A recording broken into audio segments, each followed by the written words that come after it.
Back in 2013, James Wan blessed us with The Conjuring, a film that became an instant hit, receiving praise from critics and viewers alike. However, little did we know at the time that it would result in an entire universe being created around the infamous Ed and Lorraine Warren. So today on Top 5 Scary Videos, I'm going to be counting down our list of the top 5 scary Conjuring verse movies. Before we begin though, be sure to stick around until the end of the video where I'll be responding to some of your comments. And with that, let's jump in. In at number 5 we have The Curse of La Llorona. Now apparently I'm not in the know on a lot of things because I've seen this movie and I did not realize during the entire time I was watching it that it existed in the same universe as The Conjuring. I'm still shook about it. Anyway, The Curse of La Llorona is a 2019 supernatural horror film directed by Michael Chavez and is the 6th installment in the Conjuring Universe franchise. Based on the Latin American folklore of La Llorona, the film stars Linda Cardellini and follows a mother in 1973 Los Angeles who must save her children from a malevolent spirit who's trying to steal them. The movie grossed around $54.7 million in the United States and Canada, with it holding the very low approval rating of 29% on Rotten Tomatoes, with the general consensus reading, "Content to coast on jump scares rather than tap into its story's potential, The Curse of La Llorona arrives in theaters already broken." Straight savagery, but honestly accurate. The movie was not memorable in the slightest, and honestly there aren't any key moments that I remember from this film. This movie had the opportunity to really take a look at the underrepresented Hispanic folklore, but it fell flat and it fell hard, turning itself into a formulaic ghost movie. Ultimately the film does nothing new and only manages to deliver a few mild jump scares that really don't stick out, which is why it is number 5 on our list. Coming in at number 4 we have Annabelle Creation. Annabelle Creation is a 2017 supernatural horror film directed by David F. Sandberg and is the prequel to the 2014 Annabelle and the 4th installment in the Conjuring Universe franchise. The film follows Samuel and Elle, who embed their daughter's spirit into a doll only to realize it is a demon. Years later they open their home to a nun and 6 orphan girls, one of whom finds the doll. Now in comparison to its predecessor, Annabelle Creation is a massive improvement and quickly reaffirms that the Conjuring series hasn't lost its thrill. Now although some tense moments end up falling flat, there are some genuinely terrifying and sadistic moments in this movie, topped off with an even scarier demon. The film grossed $102.1 million in the United States and Canada, with it also receiving a 71% approval rating on Rotten Tomatoes, with the general consensus reading, "Annabelle Creation adds another strong chapter to the Conjuring franchise and offers further proof that freaky looking dolls remain reliably terrifying." Preach. Coming in at number 3 we have Annabelle Comes Home. Annabelle Comes Home is a 2019 supernatural horror film directed by Gary Doberman and serves as a sequel to 2014's Annabelle and 2017's Annabelle Creation. It is also the 7th installment in the Conjuring Universe franchise. Now Annabelle Comes Home serves as a prequel to the events of the first Conjuring movie. Determined to keep Annabelle from wreaking more havoc, paranormal investigators Ed and Lorraine Warren lock the possessed doll in the artifacts room in their house, but when the doll awakens the room's evil spirits, it soon becomes an unholy night of terror for the couple's 10-year-old daughter, her friends, and their young babysitter. Now while some say this is up there as one of the best Conjuring Universe movies, it is also one of the more boring ones, which is a shame considering how intense and exciting it was meant to be. A slew of wacky demons running loose and terrorizing the Warren household sounds incredible, but sadly it was underwhelming. With a few exceptions, the demons aren't that special or scary, with only a few of them standing out against the more terrifying demons from previous movies. The film went on to gross $74.2 million in the United States and Canada, with it also receiving a 65% approval rating on Rotten Tomatoes, with the consensus reading, "Fun for fans even if it isn't as frightening as some of its predecessors. Annabelle Comes Home suggests there's still some life left in the Conjuring franchise." Coming in at number 2 we have The Conjuring 2. The sequel to the 2013 Conjuring, The Conjuring 2, released back in 2016 and directed by James Wan, sees the return of Ed and Lorraine Warren as they travel to Britain to assist the Hodgson family who are experiencing poltergeist activity at their Enfield council house in 1977. To this day, The Conjuring 2 is one of the best received films in the Conjuring series, and that's saying something. First and foremost, the switch in location already adds a sense of unease, with the classic British 70s aesthetic making things feel dreary dreary and uncomfortable. Not to mention this story is a classic in the UK, as Brits grew up on the legend of the Enfield poltergeist. It was the claim of supernatural activity between 1977 and 1979 involving two sisters aged 11 and 13. Some members of the Society for Psychic Research, such as inventor Maurice Grosse and writer Guy Leon Playfair, believed the haunting to be genuine, while others such as Anita Gregory and John Beloff were unconvinced, even finding evidence of the girls having faked certain incidents. Regardless of whether you believe the story or not, most don't, the film was still expertly executed and had some genuinely terrifying moments, including the scene with the crooked man. That will honestly haunt me for a long time. The movie grossed $102.5 million in the United States and Canada and garnered an approval rating of 81%, with the general consensus reading, "The Conjuring 2 can't help but lose a bit of its predecessor's chilly sting through familiarity, but what remains is still a superior ghost story told with spine-tingling skill." And finally, coming in at number 1, we have The Conjuring. Released back in 2013 and directed by James Wan, The Conjuring is a supernatural horror movie and the inaugural film in the Conjuring Universe franchise. The movie stars Patrick Wilson and Vera Farmiga as Ed and Lorraine Warren, paranormal investigators and authors associated with prominent cases of hauntings. The film itself centers on the Warrens, who come to the assistance of the Perron family, who experience increasingly disturbing events in their farmhouse in Rhode Island back in 1971. The movie is of course number 1 on our list simply because it is the film that started it all. Not to mention, for a paranormal movie, it is a believable movie. The film forces us to watch them do the legwork just in order to get an exorcism approved. We watch Ed and Lorraine Warren conduct research, set up and monitor equipment, and work with the local police in order to get to the bottom of the supposed haunting and possession of the Perron family. What makes the film so effective is its ability to build atmosphere, and it does this through its underrated scares. From the mother playing hide and clap with a ghost, to the sleepwalking daughter, to something lurking in the shadows behind a door. Every moment of this movie is calculated to perfection, expertly timed and highly unnerving. Not only does it terrify you, but it also elicits an intense emotional reaction. We don't just fear what is going on, but we also sympathize with the family who are suffering through this demonic possession. Not to mention the minimal CGI used throughout the film is also done expertly, proving to audiences that yes, sometimes less is more.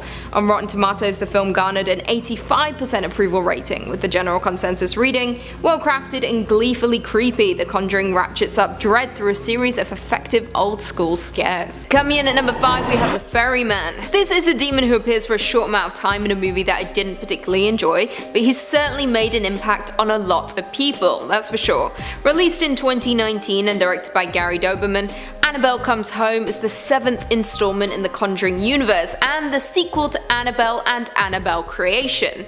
Starring the likes of McKenna Grace, Madison Iseman and Katie Saariv, along with Vera Farmiga and Patrick Wilson, the film follows the Warrens' child Judy, who is left alone with her babysitter when her parents go to investigate a case. However, when an unexpected guest arrives, Annabelle is set free, and demonic activity spirals inside of the home. Now, we're not going to be focusing on Annabelle for this number, we're saving her for later. Instead, we'll be discussing the Ferryman. The Ferryman is one of the many antagonists in the Conjuring franchise, making his first appearance in Annabelle Comes Home. He is a dark and evil spirit who is rumored to take souls to the afterlife for a price, but instead of delivering them to the afterlife, he collects them and tortures them.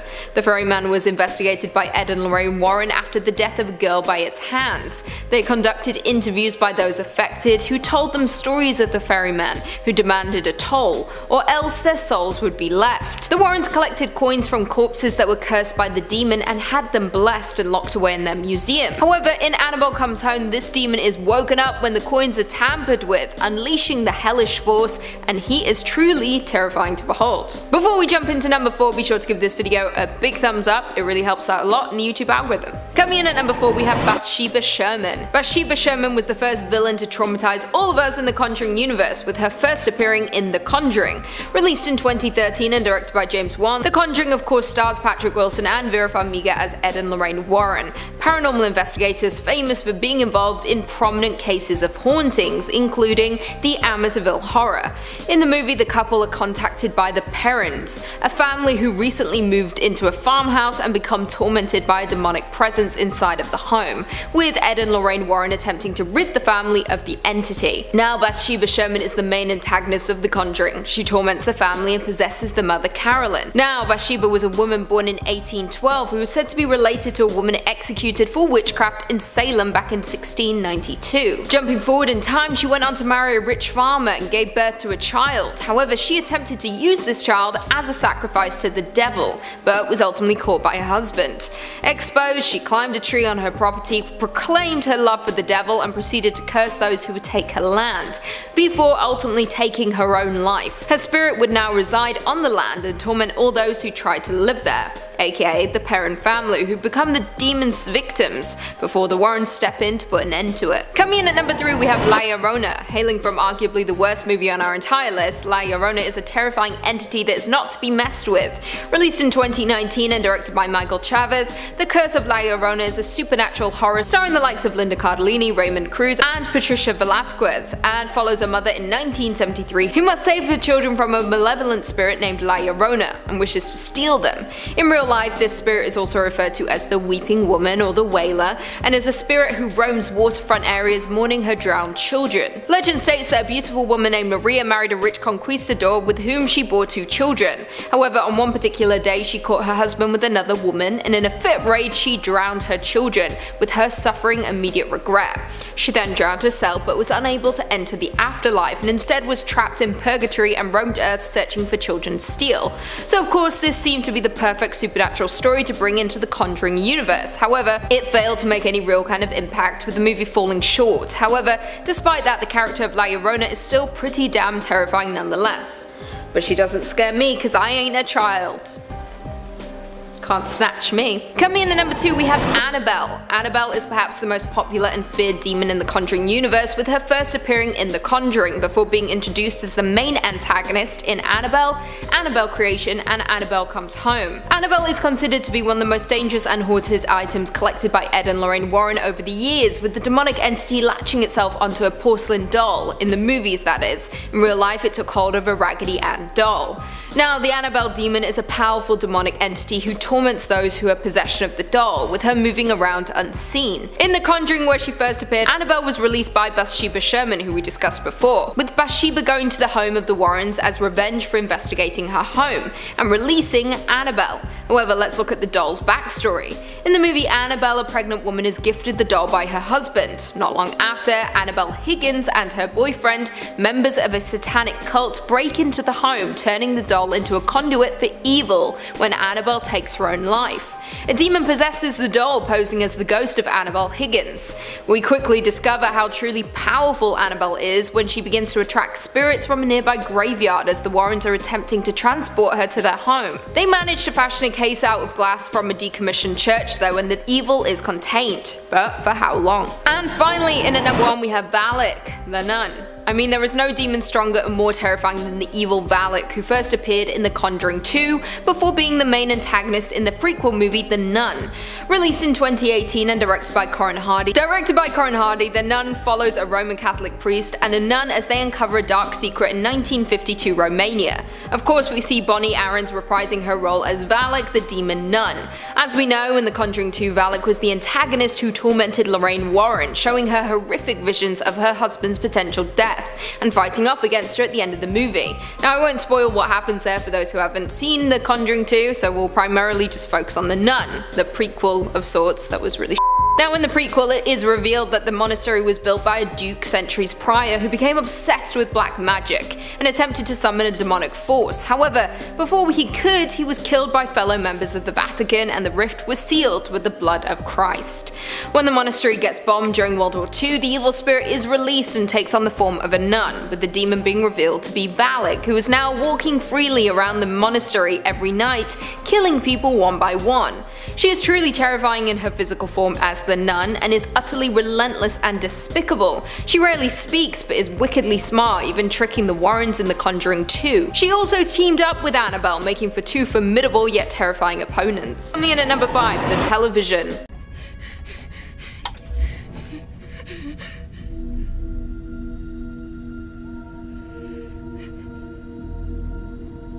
One of the many demonic entities hailing from Annabelle Comes Home, this one is short-lived but definitely packed a punch, that's for sure. Now, Annabelle Comes Home sees Ed and Lorraine Warren heading out on yet another paranormal case, with them leaving their daughter Judy with her babysitter and a friend. However, things go awry when the friend Daniela unleashes Annabelle in the home, who in turn wakes up the demonic forces inside of the Warren Occult Museum. When Daniela gets trapped inside of the museum, she encounters some of the most terrifying entities, including a demonic television. It's a brief scene with Daniela looking into the TV and seeing herself on screen, which is already creepy enough, but then the TV starts to show her images of items moving around the museum before showing her own demise. It's a very quick but creepy moment that is thankfully thwarted when Judy comes in to halt the television's sinister plans, whatever they may have been. Before we jump into number 4, be sure to give this video a big thumbs up, it really helps out a lot. Coming in at number 4 we have Bill Wilkins.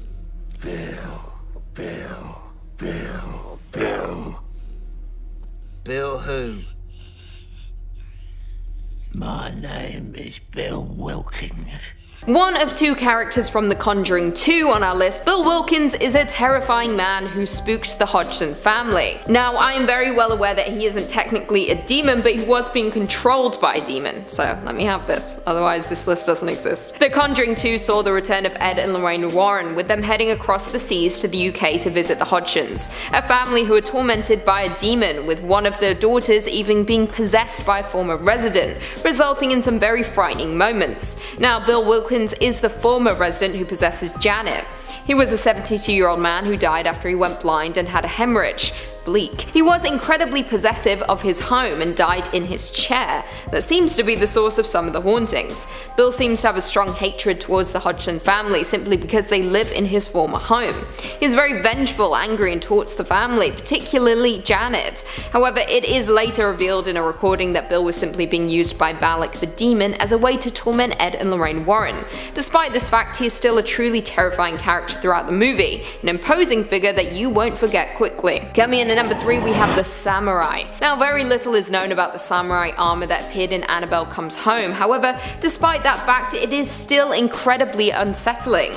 Released in 2019, Annabelle Comes Home once again follows the Warren family, but more specifically their daughter Judy and her babysitter, who are left alone in the home while Ed and Lorraine investigate a case. Of course, things quickly go south, with Annabelle being set free from her casing and demonic activity is unleashed around the home. Now, at one point in the movie, a friend Daniela heads inside of the Warren Occult Museum to try and find a way to contact her late father who had just passed. While inside, she touches various items, unlocking Annabelle's case in the process.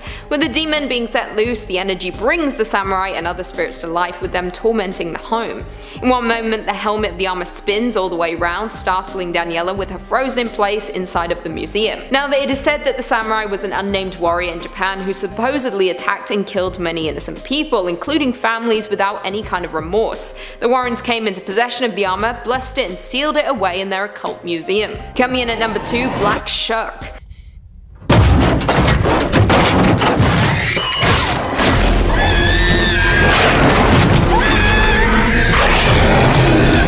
The Black Shuck is a famous demon from mythology and a terrifying presence in Annabelle Comes Home, which we'll be discussing once again. What else can I say about it? Also considered to be a werewolf and a hellhound, the Black Shuck is a demonic beast that kills humans and animals alike. Now, like I said earlier, when Annabelle gets released from her case, all of the demonic forces inside of the Warren Occult Museum are woken up, including the Black Shuck, with it lurking the yard and attacking anyone who tries to flee the home. When Judy goes outside to retrieve an inhaler, the Black Shuck attacks the car, smashing the windows and clawing the roof, with the onslaught only ceasing when Annabelle is returned to her casing.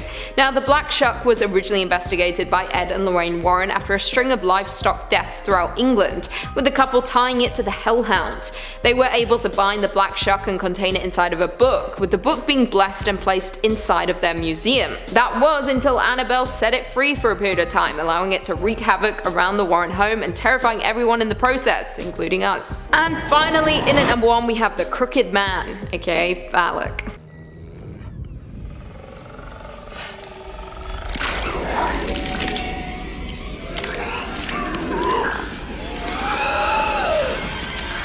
Now, I am slightly cheating with this number. Well, to be honest, I've kind of sort of cheated with this entire list. I know the Crooked Man is another form of valak, but I'm going to ignore that fact right now and view him as his own individual entity, otherwise this part 2 wouldn't be able to exist. The Crooked Man appears in The Conjuring 2, a movie we discussed in our previous list, but I'll do a slight recap for those who missed it. As we know, Ed and Lorraine Warren head to the UK to tackle a new paranormal case involving a family who is tormented by a demon, and a young girl who is seemingly possessed by a former resident of the home. We know by the end of the movie that the evil demon Valak is responsible for a lot of mayhem, with her influencing Bill Wilkins, who we discussed earlier, and of course appearing in one of her most horrifying forms as the Crooked Man, a character most people seem to remember the most about this movie. The Crooked Man is a gangly creature in a purple suit and is of course based on the nursery rhyme of the same name. I quote, "There was a crooked man who walked a crooked mile. He found a crooked sixpence against a crooked stile. He bought a crooked cat which caught a crooked mouse, and they all lived together in a crooked little house." I mean, the rhyme alone is absolutely haunting, so the physical embodiment of it was always bound to be terrifying. The Crooked Man initially disguises itself as a barking dog to terrify the son Billy. However, he soon unfurls its limbs and transforms into a hideous purple suit wearing creature. Now, a spin-off movie called The Crooked Man has been in talks since The Conjuring 2 came out. Whether we'll still get it, who knows? Perhaps not. We can't have nice things. In at 5, the Amityville Horror. Now this theory is a two-parter, stemming from the defeat of Valak, or perhaps the lack thereof. As we saw in The Conjuring 2, Valak was ultimately sent back to the hell from whence she came after Lorraine Warren uttered her name. Simple as. We thought it was the end of the big baddie of the Conjuring series, but we may actually be wrong on that front. With The Conjuring 3 in the works, many fans have been quick to theorize what they think the plot could entail, from the Crooked Man to the South End Werewolf, both of which we'll be discussing later on in our list. Fans have had some very interesting theories, particularly regarding the Amityville Horror, a case that was referenced briefly in The Conjuring 2. Though the plot of the film doesn't focus solely on the case investigated by the Warrens, the brief scene we had did imply that Valak was in some way connected to the Amityville haunting. Potentially Valak could pop up again in the future film, encouraging the DeFeo murders. Maybe not, but we shall see. Just please don't bring back Ryan Reynolds. In at number 4, Insidious. Insidious was James Wan's first creation in what is now known as the Conjuring Universe. An intention that he always had was to create a shared universe within the films, along the same vein as Marvel. Now, though the films may not exist in the same timeline, there is definitely the chance that Insidious exists within the same universe as The Conjuring. The biggest factors being, well, Patrick Wilson. Yeah, not a solid reason, but it's good enough for me. Creepy dolls and the lipstick-faced demon who appears to be obsessed with them, scattering them throughout his demonic lair. Could these two films somewhat be connected through the lipstick-faced demon? Perhaps he has an alliance with Annabelle? Who knows? In at 3, the Crooked Man. The disturbing entity that appears in The Conjuring 2 has been confirmed to be getting his own spin-off title in the Conjuring Universe. Though animated, the character's perfectly terrifying, moving awkwardly with his umbrella hunting down children. Creepier still, the Crooked Man is actually based on a nursery rhyme from the 1840s that went something like this. There was a crooked man, and he walked a crooked mile. He found a crooked sixpence upon a crooked stile. He bought a crooked cat which caught a crooked mouse, and they all lived together in a little crooked house. Now, if the nursery rhyme is anything to go by, perhaps in the Crooked Man solo film we could be seeing a lot of crooked items, further adding to the terrifying nature of this character. Perhaps it will be a Hansel and Gretel-esque story, with the Crooked Man luring children into his crooked home where they can play with his crooked cat.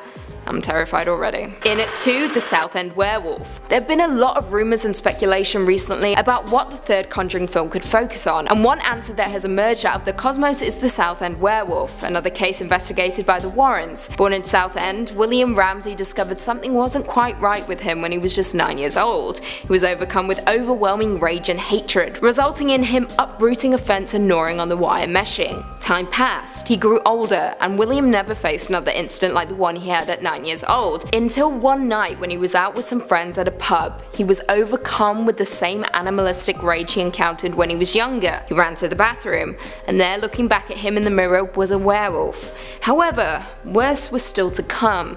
After suffering from chest pains, William checked himself into the hospital, but halfway through his examination he sank his teeth into the arm of the nurse and began running through the halls acting possessed. After William's act of insanity appeared on the TV, Ed and Lorraine saw this, and Lorraine Lorraine immediately considered that he might actually be possessed. After negotiating with William, he flew over to Connecticut to meet with the Warrens in their local church to undergo an exorcism. During the exorcism, William's face contorted, hands formed claws, and the werewolf from within descended upon them all, before eventually being banished. The entire event was recorded on film, so with all that being said, could this potentially be the premise for the upcoming Conjuring 3? James Wan himself has even stated that this story would take the Warrens into an American Werewolf in London territory, and honestly, it sounds like an excellent idea to me. And finally, in at number 1, Irene and Lorraine. In the latest installment of the Conjuring Universe, The Nun, we meet the character Sister Irene, who must solve the mysterious goings-on at her convent, which we later learn is thanks to the sinister force of Valak, the demon that Lorraine Warren faces up against in The Conjuring 2. Now, in The Nun, Lorraine makes an appearance in a flash-forward sequence, which ties the plot of the two films together. However, what many fans noted was the striking similarities between Irene and Lorraine. Now, Lorraine is played by Vera Farmiga and Irene played by her younger sister Taysa, and many can't help but think that this casting choice was important for the future installments in the franchise. Now, the film does make sure to let us know that they are not the same person, but that doesn't mean that they are not in some way related, considering they both suffer from clairvoyant abilities and hallucinations, and are both faced off against Valak, the ultimate baddie. What do you guys think though? Starting off this countdown, we have Lorraine Warren. Many people have noticed the resemblance between the characters Irene from The Nun and Lorraine from The Conjuring. As a result, they have theorized that they are indeed the same person. In real life, the two actresses are sisters, which is why they look alike, but many other fans think that Taysa Farmiga, who plays Irene, was cast purposely so that later on they could reveal that Irene is indeed Lorraine. So let's look at the similarities. Both Irene and Lorraine are deeply religious women with psychic abilities. The Nun is set in 1952 and The Conjuring takes place 20 years later. In real life, Vera is 21 years older than her sister. So what if after The Nun, Irene leaves the church, changes her name to Lorraine, and marries Ed Warren? At the end of the movie The Nun, we see Ed and Lorraine performing an exorcism on Frenchie. It could be that since Lorraine knew Frenchie when she was younger, that's why she was called to help him. Now,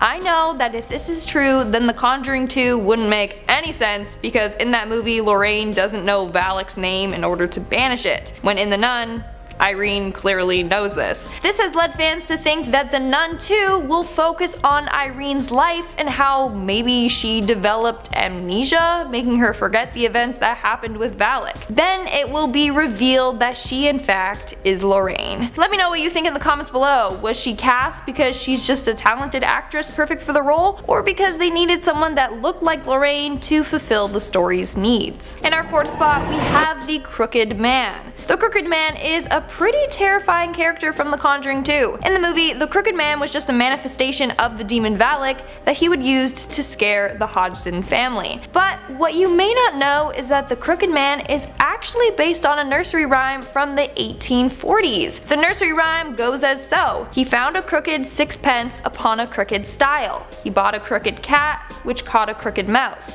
and they all lived together in a little crooked house. Now, the Crooked Man is getting his own movie, and some fans believe that it will incorporate more from the nursery rhyme, meaning that it may explore this crooked cat, mouse, and house. In fact, producer Peter Safran commented on the Crooked Man movie, saying that it will have a very different look and feel than the other films in the universe. Maybe because it's going to have possessed animals or something dark involving the crooked house. Coming in at number 3, we have the Weeping Woman. La Llorona.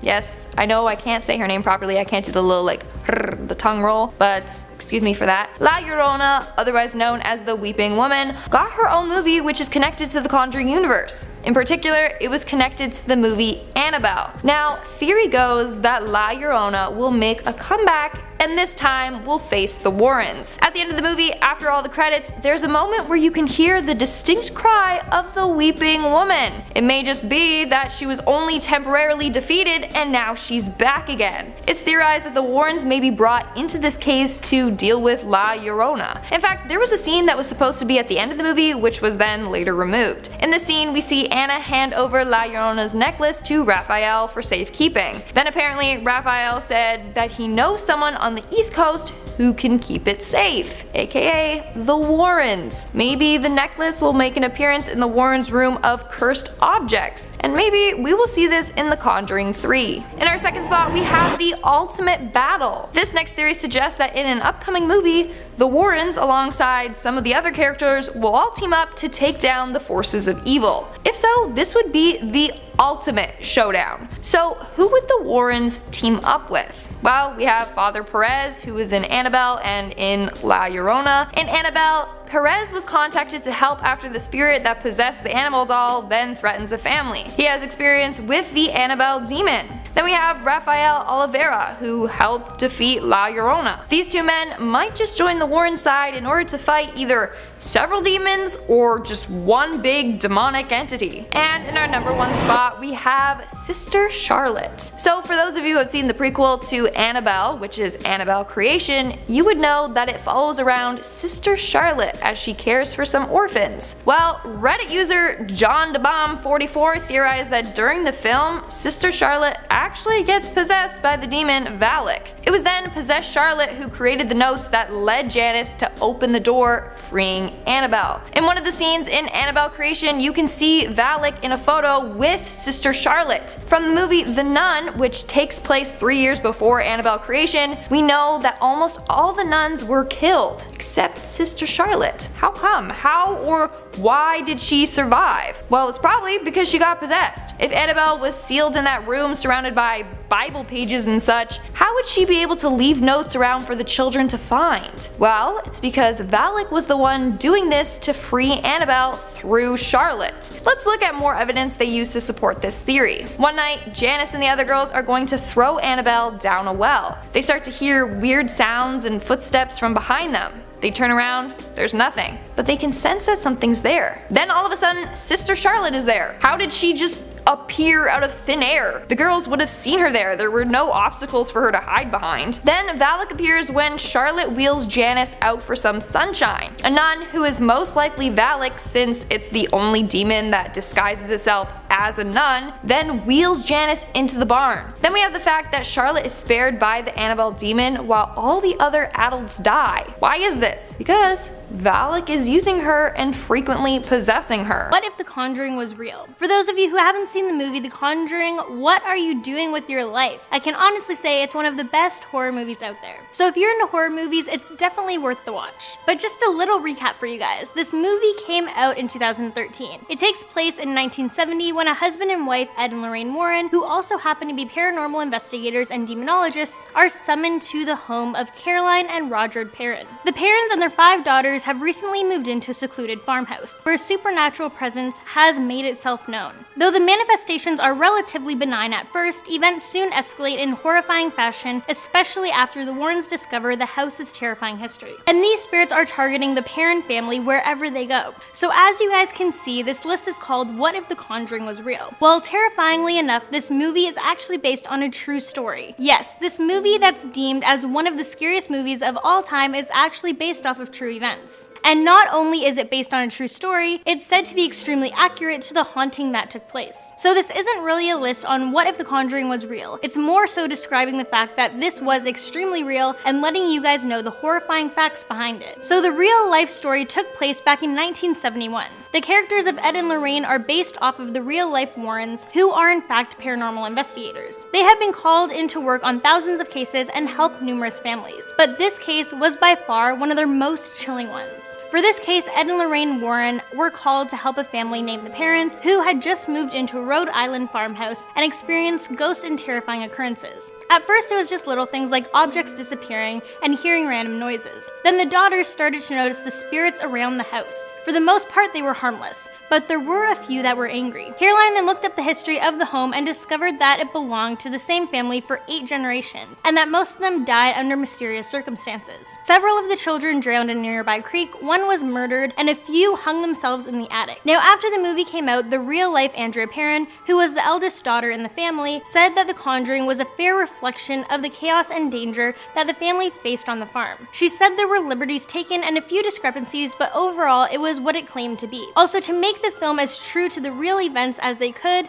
director James Wan asked Lorraine Warren to join the project as a consultant. The film was mostly inspired by her and her husband's case files and recordings dealing with the Perron family hauntings. The entire Perron family was also said to have put their support behind the film. It's just so crazy to think that the things that happened in this terrifying film actually happened to people in real life. But let's dive a bit more into the title of this video. What if The Conjuring was real? Well, if you are to believe that this truly did happen to a family, then that means you believe in the paranormal. You believe in ghosts, spirits, demons, possessions, all of that. Which I'm not gonna lie, I do believe in that stuff. I just feel like there's so many cases and recordings and proof for it not to be real. So if you believe that The Conjuring was real, then that means you also believe the cases that Ed and Lorraine Warren have claimed to take on, which we get to learn about in the other films that are under the Conjuring franchise. So in this franchise, we have The Conjuring 1 and 2, and The Conjuring 3 set to come out in 2019. Then The Nurse, and then The Nun, which will be coming out in September, and of course there's Annabelle, Annabelle Creation, and an untitled Annabelle film set to be released in 2019. So without a doubt, Annabelle was a hit when it came out. People were kind of expecting it to be cheesy. I mean, come on, it's about a doll that kills people. Just look at Chucky. All the child's plays and the brides in the seat of Chucky, yeah,